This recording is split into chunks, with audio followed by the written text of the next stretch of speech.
Yo, Rihanna just got caught in the most uncomfortable backstage moment of the year, and it ain't even the part everybody's screaming about.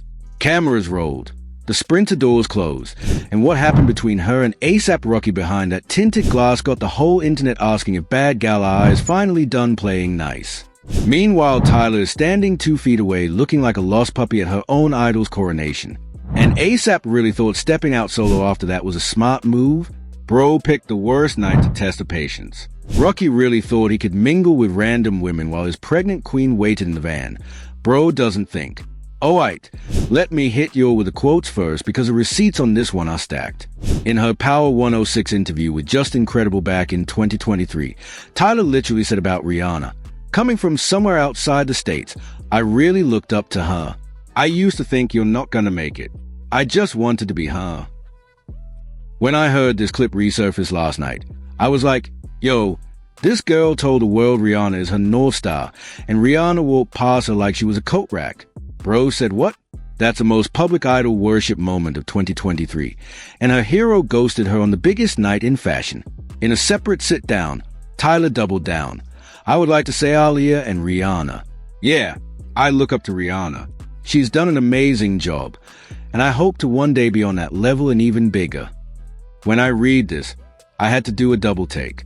Is she serious about how much love she's shown? Because the reciprocation rate from Rihanna is sitting at exactly 0%. Then we got the fan reactions blowing up the comments. One viewer typed, "I really hope it's not true and that Rihanna spoke to Tyla. The way Tyla was just standing there like this is really her idol." Another one fired off, "Why Rihanna be doing Tyla like this? I'm starting to feel like Rihanna don't really F with Tyla." And the dagger, "At least Beyoncé sent her flowers on the release date of her album and she's a queen." So yeah, that's top tier.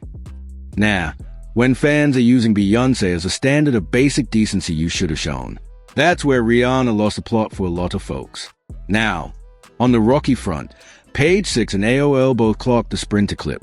AOL reported, "Some thought the interaction seemed tense, while others believed Rihanna and A$AP Rocky looked tired after hours of being in front of cameras."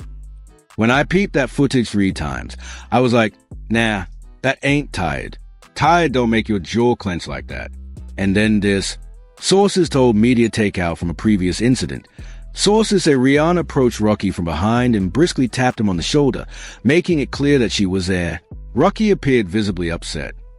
Brew, that's a habit, not an accident. You can't say that and expect people to take Rocky's loyal man image seriously anymore. On the Kim K front, blind item account Crazy Days and Nights dropped this gem. The A-list actress and the A-list singer were allowed to bring their underage kids to the big bowl. The 8-8 reality star was told no again. And Rob Shutter's #ShutterScoop confirmed it bluntly. Despite Kim Kardashian's behind-the-scenes push, 11-year-old Northwest was officially denied entry to the 2025 Met Gala. Anna Wintour refused to make exception. When I read that refused to make exception part, phew, Anna ain't even pretending no more. And on Blue Ivy, Page 6 reported Jay-Z literally walked over and seemingly pleaded with her to remove her sunglasses. In Style Court Blue's ice-cold response, casually defiant, the teen gestured to the steps, seeming to indicate that her plan was to take them off once she reached the top. 14 years old telling Hov, "I'ma take him off when I'm good and ready." That's the most boss energy moment of the night and nobody's talking about it right. Now that we got the quotes, let's connect the dots. Here's where it gets nasty, because the timing on all this is what tells the real story. That backstage clip, it dropped 48 hours after Tyla's team had been teasing her potential Met look on TikTok. The interview resurfaced the same day as the awkward pan. The internet didn't just stumble into this comparison. The algorithm served it because the proximity was undeniable.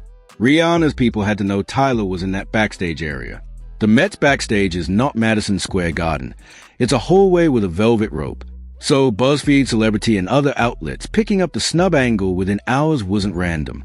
The math was already mathing. Now peep the industry chess move underneath it. Tyla broke globally in 2023 with Water. Guess who hasn't released a studio album since 2016's Auntie? Exactly. The label machine has been quietly hunting for the next Caribbean-coded global pop princess since Riri pivoted to Fenty Beauty, Savage X, and motherhood. That gap is wide, And South African Tyla, with the accent, the dance, the visuals, she's the closest fit the industry has produced in nearly a decade. Anna Wintour herself sat Tyla front row at Fashion Week last year. That's not a coincidence. That's a coronation in slow motion. So Riri walking past her wasn't shade by accident. That was a business signal. I'm not retiring my crown, lil sis. Don't get comfortable. Any smart handler would have staged a hug for the cameras. Rihanna's team chose silence, and silence at that level is a strategy, not an oversight. The Rocky situation has its own timeline rut. Remember that side-eye she gave him while he was chatting with that white model on Valentine's Day? Page after page on Instagram Reels preserved the footage. The Sprinter clip didn't happen in a vacuum. It happened after months of these little moments stacking up. So Rocky did this right after a year of innocent mingling caught on camera. That's terrible reading the room. Brew. Then he allegedly bounces to a YSL after-party solo while Rihanna heads back to the hotel alone. Any man with real advisors would have canceled that after-party in a heartbeat. But Rocky isn't getting smart counsel. He's getting yes men. And that Kim K denial? Anna's been running this play for over a decade. Radar Online reported back in 2014 that Wintour forbid Kardashian from attending the Met Ball. The Kim freeze out at Victoria Beckham's show wasn't a one-off either. 9 News documented the entire pattern of Wintour repositioning herself away from Kim at multiple events. So when Anna allowed Beyoncé and Nicole Kidman to bring teenage daughters but blocked North, that ain't a rule, that's a hierarchy being enforced. Beyoncé and Nicole were co-chairs. Co-chairs get plus ones. Reality stars get doors slammed. Kim really thought 12 years of grinding would buy her exception status. Wintour clearly doesn't have advisors telling her to soften the optics, and frankly, she doesn't care. But here's where it gets even more interesting. Now check this out. Nobody's talking about the body language forensics. Look at the Isaac and Riri's eyes flick to Tyla in that pan. It wasn't a didn't see her glance. It was a deliberate register and redirect, the kind of micro-expression a person makes when they clocked you and chose violence by ignoring. The cameraman didn't pan back to Tyla after. That cut with protective editing. If they'd held that frame 3 more seconds, it would have been irreversible. And Riri really thought nobody would catch that flick? That's embarrassing for her PR team. The visual evidence is frozen in 4K. Now zoom into the Sprinter footage. Rocky's hand.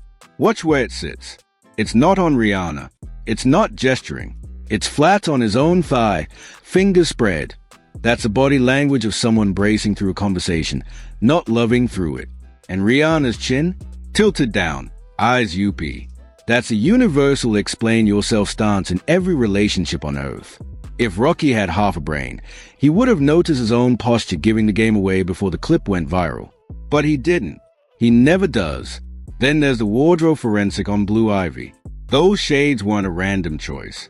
Beyoncé's stylist plan that fit down to the millimeter. The sunglasses being non-negotiable for Blue tells me something.